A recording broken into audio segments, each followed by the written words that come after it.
What political constituencies, alliances, and power bases would you call upon to defeat Jeff Van Drew? So first of all, although Mikey lost this district by 6% or 6 points, she won Cumberland County.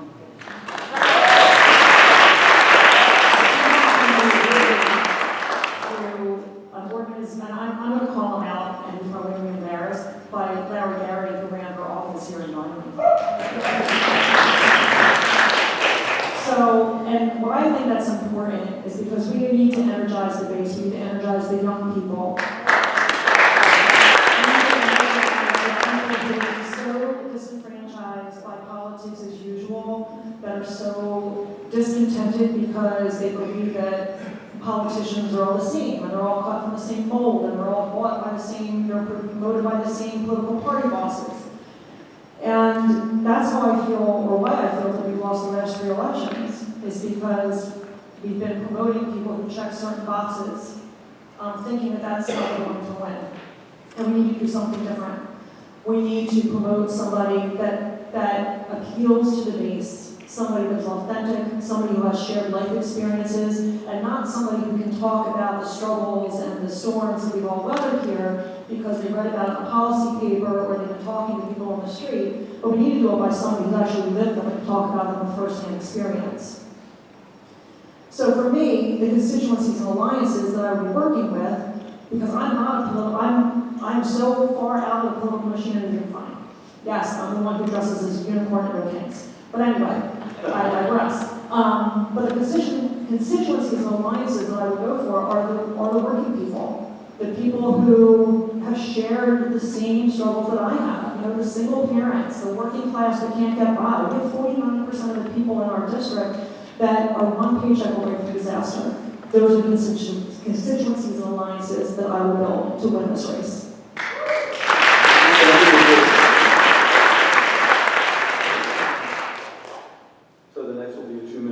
Again, Mr. Alexander, if the power of the EPA and Biden-era environmental protections were restored, how would you go beyond that status quo to further protect the natural world and to fight climate change? So we have to realize there's nothing stagnant. And although we will restore something that was developed years in the past, we have to look at what's affecting us today in addition to those things, such as these data centers, making sure that we have a meaningful impact study. With regard to electric vehicles, we did pretty good under the Biden administration with moving electric vehicles forward. But now we have this issue with the grid, and it's costing us tons of cost for electricity and gas to our houses with these so-called delivery fees. Why is that? Well, one of the reasons is that they claim the grid is failing. But yet, these same companies like Exxon is posting record profits. So part of our environmental push is to make sure that the electric and gas companies are investing in the grid. We should not be doing that. It's like, to me, it's the equivalent of telling the pizza delivery guy you'll tune up his car if you want your pizza. It's absolutely ridiculous. So we have to make sure that we are looking forward with our environmental changes and the impact that we, along with other countries, have to our world. And the way we do that is looking at new data that we would have to commission and develop. We have so many departments to restore in the federal government that we don't even have anything to work with. And it has to be current so that we stay current in our effort to fix it. And I'm going to use my last 2 seconds to tell you, I omit one of the most important endorsements I have is Indivisible, Empathy United over in Atlantic County. I don't want to be murdered by them when I get home. Thank you.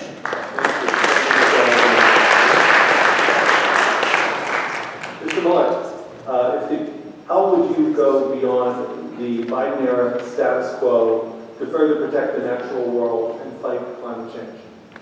So I began by talking about how important the environment is. I'm a father of 3, and as a mayor, I think about climate change constantly. New Jersey is sinking, the sea level is rising, and yet we have politicians who call it fake news. Bury our head in the sands nothing about it. So mainly, we have to focus on energy and how carbon is increasing the temperature of, what was it, 82 degrees today? But when it snowed a couple days before, I mean, that's not climate change, we're experiencing it now. We had, Cape May was closed basically due to wildfires last summer.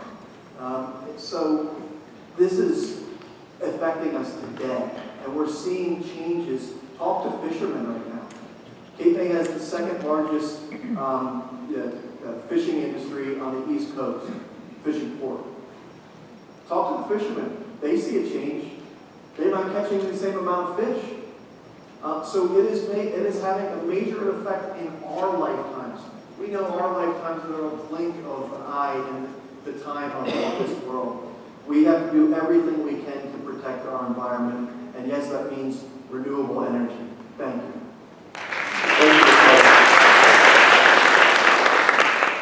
Mr. Finn, if the power of the EPA and Biden-era environmental protections were restored, how would you go beyond that status quo to further protect the natural world and fight climate change? Well, as someone who actually once walked on a glacier and took his son down to the bottom of the Grand Canyon and had many nights over at the Park and State Park, the Boy Scouts, I would be amiss if I didn't try to do anything in my power as a congressperson to make sure that my children and my grandchildren have the same opportunities as I had. You know, I think that the glacier I walked on 15, 20 years ago has been receding. Saddens me to a great deal. One of the things I look at is I would use my office as a bully pulpit. If there's something we need to be safe, and that does work. Mike Lee, of all people, stopped wanting, I can't remember right off the top of my head right now, but there was a bill he was pushing to open up part of the lands of Utah. And the people spoke up and he took it off of Congress's, and he was going to use the big ugly bill to rip open parts of Utah. And that's a very beautiful state if you've ever been there. Bless you. So that's one of the things I could do. I could also use the Antiquities Act to just start saying, okay, this is special land, this is historic. So our children, our grandkids can experience the same things that we've done. And yes, renewable energy is the future. CD2 has thousands of miles of coastline. One of the things I would love to see get more into is hydroelectric, wave energy. Thank you. Thank you, sir. Ms. Reese, how would you go beyond status quo of the Biden-era environmental protections to further protect the natural world and fight climate change? Sure. So first, we would start with investing in the transition to renewable energy across the board. There are so many other industrialized nations that have renewable energy sources that are successful, and we can learn from them as well. We also need to modernize our infrastructure. That is our coastal infrastructure as well, with the beach replenishment that was left out of the One Big Beautiful Bill, and making sure that we're getting it back. And there's no sense with this coastal trust fund that Jeff Andrews is promoting for $1 billion that's going to be funded by the fossil fuel industry, the leases that they have, because what they're doing is asking the people who are causing the damage to try and fix some of it without holding them accountable for the damage they're doing. So we need to get to renewable energy so we can get away from using the fossil fuel industry as well. But that's also going to create good paying jobs for us, because environmental policy is economic policy. So that being said, as I said, transitioning to renewable energy, protecting our green spaces, reversing the damage that the Trump administration has done to our national and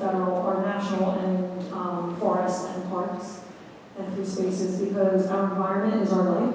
As humans, we rely on clean air and fresh water, and we need to make sure that's protected for not only us, but generations to come.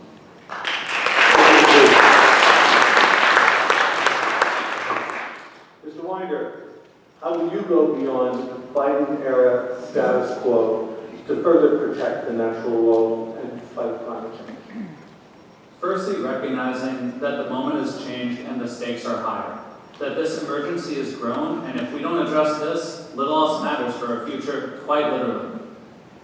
We need to trust experts, and we need to make sure that the scientists and the well-educated academics who understand these issues are put in a place where they are respected by government. What has happened recently on that is totally unacceptable.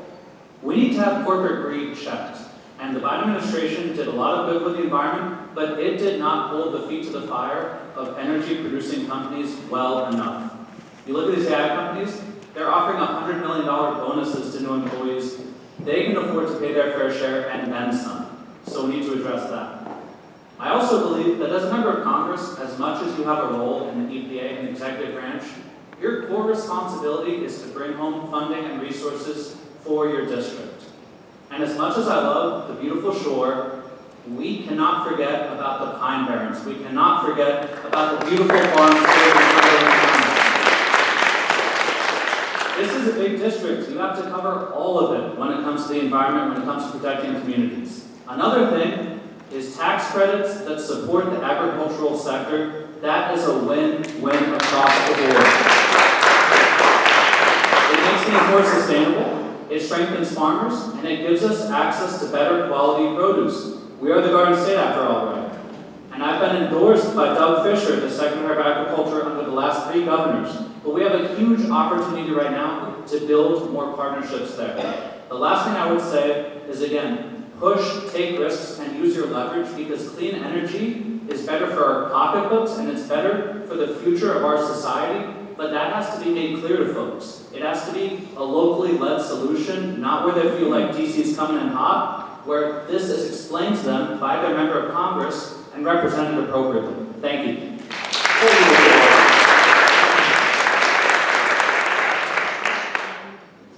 All right.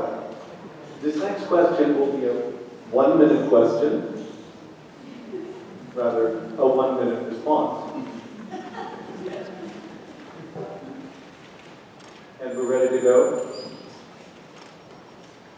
Mr. Mueller, what is one issue on which you and Donald Trump would agree? Let's go. You have 1 minute. Can we go into the disagreements? In 1 minute, there are 2 things actually, and that's a little surprising. But I like his idea for a 10% cap on credit cards. That helps the middle class, there's no doubt. So I would be happy with a 10% cap on my credit card, so sure. And actually, I was really surprised, and he's getting beat up when he passed this one on affordability, and that was in regards to housing. Large Wall Street firms buying up lots of houses, called Wall Street buying up Main Street. And I think that's a good bill. And with my last 15 seconds, I think we need to try to get back to a bipartisan way of working. I know it sounds pie in the sky, but when someone has a good idea on the opposite aisle, let's work together and try to get it done. Mr. Finn, what is one issue on which you and Donald Trump would agree? Well, actually, I'm going to go with 2, only because Zach kind of stole my thunder on one of them. And it's because it's already in my website. I've been talking about it in my housing proposal. And it's ironic that Vice President Harris was called a socialist over her wanting to ban corporations from owning homes. And that's something I definitely would agree with you on. That's a good idea. I don't like I think it's 350 homes are allowed to own. I would say make it much lower. I mean, if you're a regular landlord, that's one thing, but there's no reason a corporation like Blackstone or something like that should own a home. The other one is probably something that goes back to his first administration. And I know he got laughed at for it. And I like the jokes. But the Space Force. If anybody knows anything about their history, when we established a Navy, it was well before we even had a real powerful Navy or an Air Force. You establish those things well before they're needed. I don't know who was his whisperer at that time, because he's not a very forward-thinking person. Thank you, Mr. Finn. He agrees. What is one issue on which you and Donald Trump would agree? The one issue would be, he mentioned it at the State of the Union, and he kind of stole it from Elizabeth Warren, is banning the trading of stock by congresspeople and senators.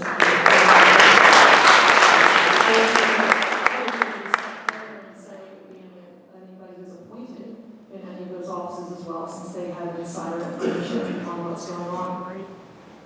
Thank you. Mr. Winder, what is the one issue on which you and Donald Trump would agree?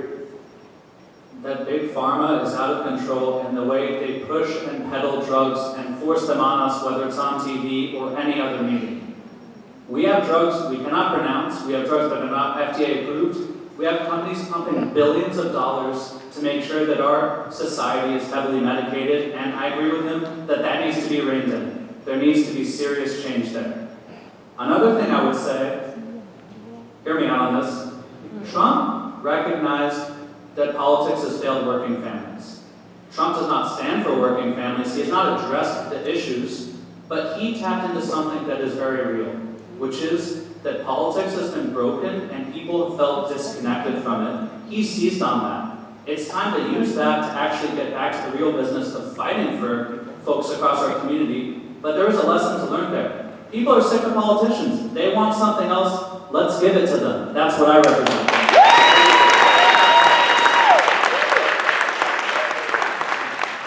And Mr. Alexander, what is one issue on which you and Donald Trump would agree? There's one that there's no daylight between me and Donald Trump, and that is smart people don't like him.